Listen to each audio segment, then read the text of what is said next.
it's a little bit hard for me to speak out. My life with Rob started at a very early stage. He used to live on Bloor Street near Hyde Park, down the road from where my brother and Richard and I lived. One day, when Richard and Rob, I used to call him Robbie, were about 4 years old, and Richard was riding his scooter, and Robbie was riding his big wheels along Bloor Street. Well, sure enough, the two of them were riding along and managed to crash into one another. It was only a few months after that that the two of them were in junior kindergarten together at Runnymede Public School. That was the start of a great friendship. Richard and Robbie were inseparable. They did everything together. Robbie felt like a second brother to me. He was always over at our home. When we were a little bit older than that time, we would play house. Robbie and I would play that we were husband and wife, and Richard was our pet dog. Wasn't a poodle. We had a lot of great times together, and there's a lot of cherished memories. Later on, when Robbie was about 11 years old, he and his family moved on to their new home on Clissold in Etobicoke.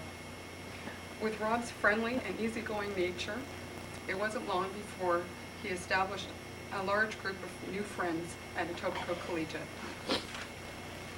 You could say that Rob had a smile that went 20 feet ahead of him. He always brightened up a room, and if you talked to him, he looked right at you with his big brown eyes, listening to you. He was very popular with the girls, which kept the family phone ringing regularly. He also spent a lot of his spare time up at the family cottage in Wasaga Beach, where he made many friends. He was liked and loved by many. He was a hard worker with a lot of energy. His father refers to him as his right and left-hand man. Rob operated International X-Ray, marketed his father's inventions, and recently was setting up his own new company. With all that, he still found time to visit his 108-year-old Aunt Nellie in London, Ontario, at least every 2 to 4 weeks. People like Rob aren't common. He was forever helpful, sensitive, and kind to all people around him. I'm proud to say he was my friend.